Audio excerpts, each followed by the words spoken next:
আর এই মুহূর্তে যে বড় খবরের দিকে নজর রাখতে হচ্ছে, এবার আইএসএফ ছাড়তে চলেছেন আরাবুল ইসলাম।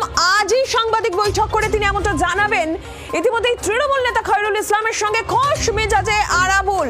ভোটের আগে তৃণমূল ছেড়েই তিনি আইএসএফ এ যোগ দিয়েছিলেন, এবার আইএসএফ ছাড়তে চলেছেন আরাবুল ইসলাম, এমনই খবর পাওয়া যাচ্ছে। তৃণমূল নেতা খৈরুল ইসলামের সঙ্গে তাকে খোশ মেজাজে দেখা গেল। ভোটের আগে আইএসএফ এ যোগ দিয়েছিলেন, তৃণমূল ছেড়ে আইএসএফ এ যোগ দিয়েছিলেন আরাবুল।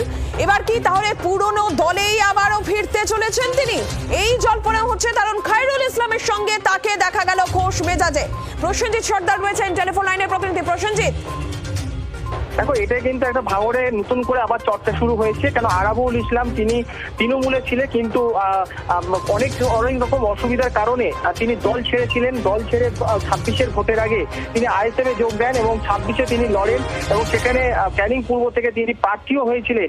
কিন্তু দেখা গেল কিছুদিন আগে যে পঞ্চায়েতগুলো যেগুলো আইএসএফ এর দখলে ছিল, সেগুলো তৃণমূলের দখলে ছিল, মাফ করবেন, সেগুলো আইএসএফ দখল নিতে চাইছিল এবং সেরকম একটি পঞ্চায়েত কোলেঘাট পঞ্চায়েতে সেটা আইএসএফ দখল নেওয়ার জন্য সেখানে অনাস্থা ডাকা হয়েছিল।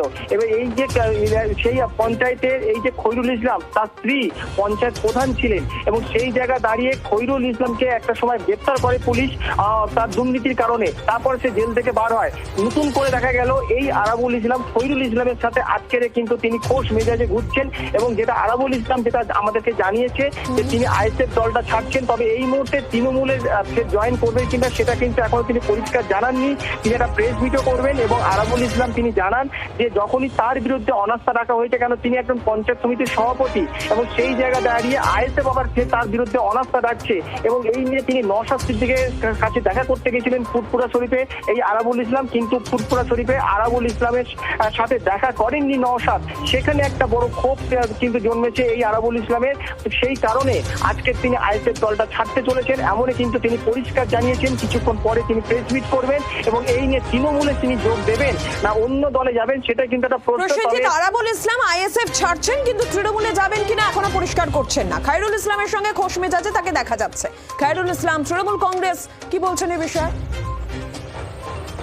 দেখো, এখনো পর্যন্ত কেউ কোনো কিছু মুখ খুলছে না। তবে যেহেতু তিনি বনভূমির কর্মদক্ষ এই তৃণমূল নেতা খৈরুল ইসলাম তার সাথে মানে একসাথে ঘুরছে। কেননা আমরা দেখেছি ভোটের আগে এই খৈরুল ইসলামের সাথে একাধিক কিন্তু মানে তাদের মধ্যে ঘাত প্রতিঘাত ছিল এবং সেই জায়গা দাঁড়িয়ে সেই খৈরুল ইসলামের সাথে খোশ মেজাজে ঘোরা এবং যে অনাস্থা রাখা হচ্ছে সেখানে পঞ্চায়েতের সদস্যদেরকে নিয়ে সেই পঞ্চায়েত থেকে যাওয়া, সেটাই কিন্তু প্রশ্ন উঠছে যে তাহলে কি তৃণমূলে ফিরতে চলেছে আরাবুল ইসলাম?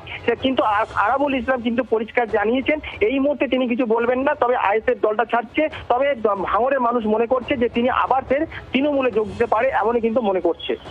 সেক্ষেত্রে নওশাদ সিদ্দিকীর সঙ্গে দেখাও তিনি করতে গিয়েছিলেন, যেমনটা তুমি বলছিলে নওশাদ সিদ্দিকী দেখা করেনি। আইএসএফ বা নওশাদ সিদ্দিকী তারা কি এই বিষয়ে কিছু বলছেন, যখন আরাবুল ইসলাম বলছেন যে তিনি দল ছাড়বেন এবং সাংবাদিক বৈঠক করে এটা তিনি জানাবেনও?